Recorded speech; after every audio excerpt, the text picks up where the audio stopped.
Dan teman-teman, kita akan menyempurnakan pembelajaran kita pada siang jelang sore hari ini dan akan terhubung kembali dengan narasumber kita berikutnya.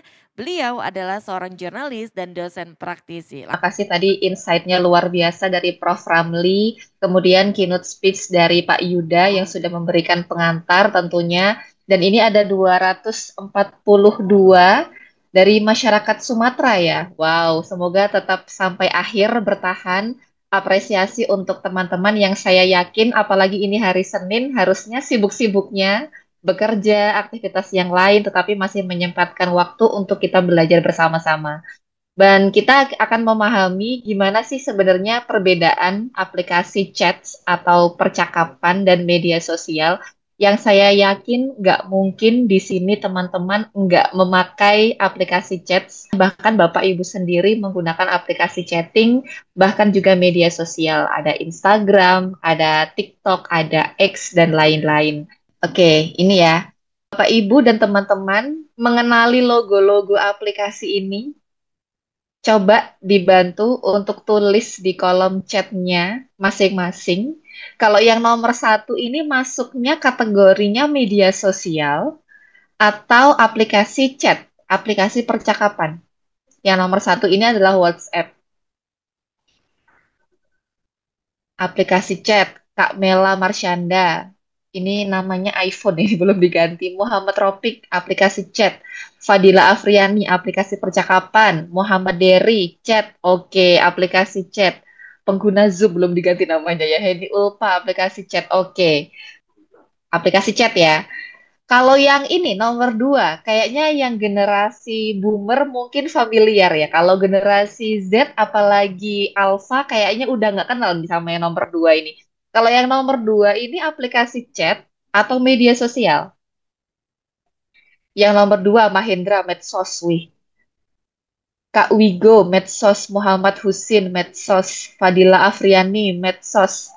Aplikasi medsos Kak Hendy Ulpa. Wah, pinter-pinter ya. Berarti sudah cukup bisa membedakan ya mana yang bisa dikategorikan chat dan juga mana yang medsos. Kalau yang nomor tiga, apakah familiar? Tiga dan empat. Satu kali klik next lagi. Oke, boleh satu kali lagi. Nah, ini ya, aplikasi chat dan ini Line, aplikasi chat. Kemudian kalau yang nomor lima, kayaknya sudah familiar. Kalau yang nomor lima kategorinya apa teman-teman? Bapak Ibu sekalian? Nomor 5 medsos. Boleh satu kali lagi klik next.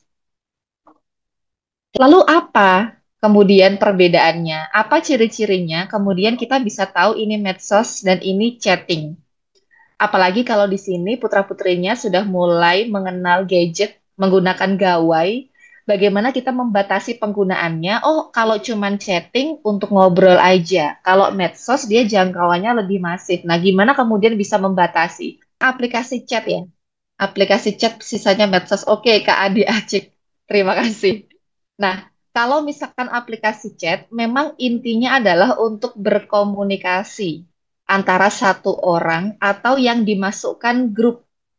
Kita bisa berkirim pesan teks, kita bisa berkirim suara atau voice notes, kita bisa berkirim gambar, foto, atau gambar bergerak, video, kita bisa melakukan panggilan telepon suara, atau voice call, atau bahkan video call.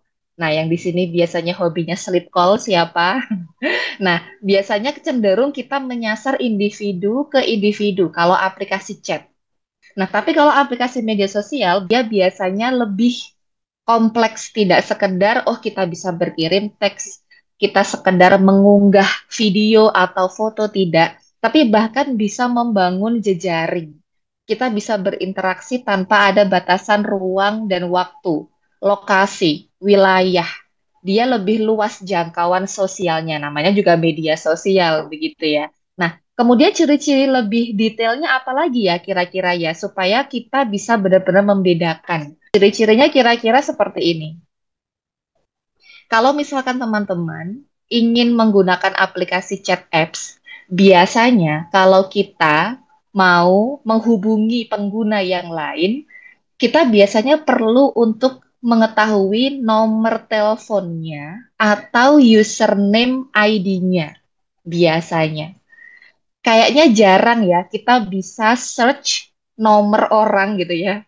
Ada kayak berandanya gitu ya. Kalau di chat apps ya, kita bisa cari misalkan teman-teman ingin mencari nama temannya namanya Ayu gitu ya.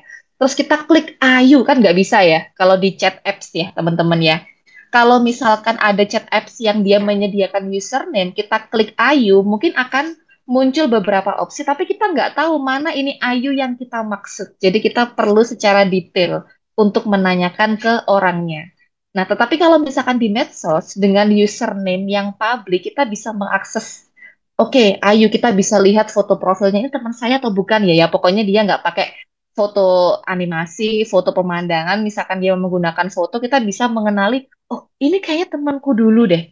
Benar-benar bisa terbuka untuk ruang publik. Ya, namanya adalah media sosial, jadi benar-benar terbuka. Dan biasanya kalau chat apps, ketika kita ingin terhubung dengan banyak orang, misalkan kita ingin telepon, grup call gitu ya. Kita dalam grup berkumpul, kita ingin diskusi, biasanya kita perlu mengundang.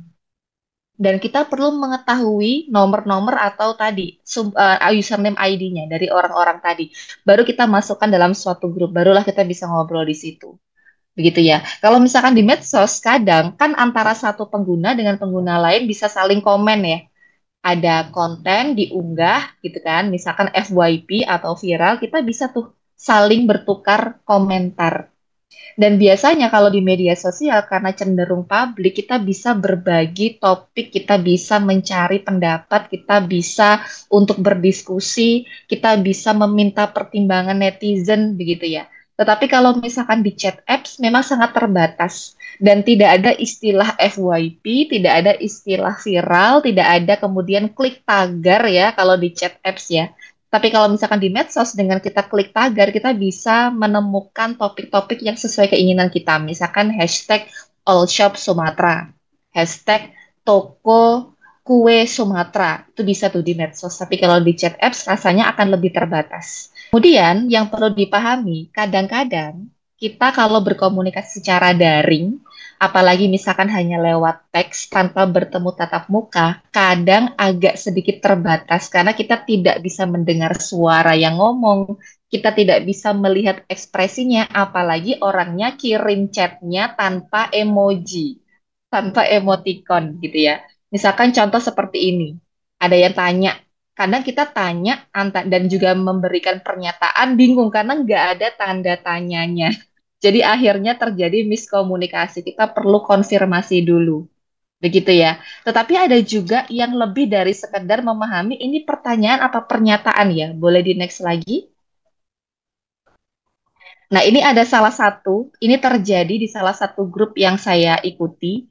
Sebenarnya hanya karena ada seseorang menjawab kata enggak. Yang sebenarnya enggak ini sangat multitafsir ternyata ketika melihat obrolan di sini. Jadi waktu itu ada orang menawarkan informasi tentang kursus TOEFL untuk persiapan beasiswa waktu itu. Kemudian ada anggota grup yang lain di situ yang dia intinya menjawab enggak. Yang enggak itu ketika awal-awal saya baca, oh ya udahlah, ya enggak biasa aja. Tetapi ternyata ada grup lain yang mereka itu memberikan respon yang berbeda. Dia kemudian menyebut bahwa jawaban enggak itu dalam tanda kutip tidak menghormati. Tolong dong respect dikit. Kalau misalkan memang nggak cocok, mending nggak usah dibilangin, diem aja, dan lain-lain. Ternyata hanya kata enggak ini bisa membuat pemahaman yang berbeda. Padahal kalau misalkan contoh teman-teman, Bapak Ibu belanja di Indomaret gitu misalkan ya, kakak mau tambah susunya ada promo. Enggak, udah ya. Kemudian kan kakak-kakak kasirnya nggak kemudian, tolong respect dong, tidak usah dijawab kalau memang nggak cocok, diem aja kan enggak ya. Nah inilah kemudian salah satu resiko kenapa kemudian chatting atau misalkan komunikasi lewat tulisan yang kemudian tidak ada tanda tanya yang tepat, mungkin tidak ada emojinya untuk mewakilkan ekspresi saat itu, akhirnya bisa multitafsir dalam tanda kutip. Sebenarnya waktu itu saya open diskusi dengan teman-teman yang lain dan ternyata responnya juga macam-macam ternyata. Bahkan di sini ada yang bilang bahwa baiknya sebut dulu kata maaf gitu kan ya. Baiknya ya nggak usah ada kata enggaknya dan lain-lain. Nah, ternyata responnya juga macam-macam. Bahkan di sini ada juga yang komen bahwa dia juga meneliti kata enggak pada waktu itu. Nah, kita percepat saja nanti supaya bisa lebih banyak diskusi tanya jawabnya. Nah, kemudian ini yang barangkali teman-teman juga alami, tapi tidak terlalu banyak yang membahas mungkin ya. Jadi salah satu fitur pada aplikasi chat yang sering teman-teman pakai, minimal satu kali seumur hidup lah ya, itu adalah fitur forward atau teruskan. Jadi ketika teman-teman mendapatkan chat dari seseorang, kemudian langsung saja di forward ke orang lain. Kalau memang itu jatuhnya adalah informasi pengumuman yang formal, misalkan contoh, teman-teman kelas A besok diharapkan untuk masuk pukul 10 pagi karena ada pengarahan dari rektor. Tolong jangan terlambat. Terima kasih. Nah, itu kalian forward. Dan itu bukan berita yang hoax, maka tidak akan terlalu masalah karena jatuhnya itu adalah memang pemberitahuan, membantu teman-teman lain untuk memahami peraturan itu yang baru saja dibagikan di grup misalkan, dan teman kalian ada yang handphonenya trouble jadi dia nggak gabung grup misalkan. Tetapi bagaimana kalau misalkan contohnya seperti ini? Intinya ada salah satu staff dia mengirimkan chat japri begitu ya, jarkom pribadi, ngechat pribadi ke staf yang lain, intinya dia nggak bisa bertugas di acara bazar kantor. Karena dia ya lembur udah seminggu, dia nggak ada istirahat, dan pekan ini ada libur satu hari aja di weekend. Ternyata dia dapat tiket dari hadiah gitu, misalkan kupon undian, dia dapat tiket konser. Karena kalau dia beli tiket sendiri, wah gajinya nggak cukup gitu misalkan ya. Makanya dia pengen self reward gitu ibaratnya, pengen memberikan apresiasi. Wah aku udah semingguan lembur nih, aku nggak ada libur nih. Oke deh, mumpung aku dapat kupon hadiah tiket konser, aku mau nonton. Makanya dia nggak bisa untuk datang ke acara bazar kantor. Disampaikanlah ke temennya. Temennya langsung forward mentah-mentah. Bu, ini nggak bisa Bu ke bazar kantor. Udah, Pak bosnya respon, loh sudah dijadwalkan jauh-jauh hari kok sibuk konser. Jadinya kan akhirnya salah paham ya. Karena juga si Pak Bos ini belum memahami kronologi stafnya dan stafnya ini juga belum sempat untuk menjelaskan ke Pak Bosnya. Tetapi langsung di forward aja. Nah, kan akhirnya terjadi miskomunikasi. Kalau daripada yang tengah, yang saya kasih tanda silang, lebih baik adalah yang kanan. Permisi Pak, permisi Bu, misalkan. Ini Saski belum bisa bertugas, teman saya belum bisa bertugas, sedang berhalangan. Apakah ada informasi tim mana yang akan didisposisikan Pak, Bu, misalnya. Ini akan lebih netral sehingga Pak bosnya, Bu bosnya tidak akan salah paham dengan stafnya tadi yang di awal. Gitu ya teman-teman ya. Jadi salah satu resiko ketika menggunakan aplikasi chat, apalagi cuman teks, tidak ada ekspresinya, tidak ada intonasinya, dan apalagi juga di forward mentah-mentah gitu ya dalam tanda kutip. Rentan ketika teman-teman terlalu mudah langsung share info tanpa saring dulu, karena juga sudah dimudahkan dengan fitur yang namanya forward tadi ya. Maka dimohon juga untuk ngecek ini beritanya benar atau enggak ya. Karena ternyata fitur forward ini ketika tidak selektif, tidak difilter, nanti bisa rentan untuk menyebarkan disinformasi atau hoax. Nah, ini juga bahaya juga. Tapi semoga kalau teman-teman di sini yang sudah ikutan 200-an orang lebih ini, semoga tadi tidak ya. Jadi ketika ingin meneruskan informasi sudah selektif dulu. Jadi tidak menyebarkan disinformasi atau misinformasi. Saya harap kegiatan hari ini sangat positif, bisa bisa ambil manfaatnya sampai berjumpa lagi nanti di kegiatan webinar berikutnya. Baik, closing statement berikutnya akan disampaikan oleh Ibu Berdit. Silakan Ibu. Terima kasih Mbak Ayu, terima kasih Pak Yuda dan juga Prof. Ramli sudah melengkapi dan juga saya belajar dari semua yang disampaikan tadi. Semoga bermanfaat untuk semua Bapak Ibu rekan-rekan yang bergabung. Sejatinya aplikasi chatting ataupun media sosial adalah bagian dari perkembangan teknologi komunikasi.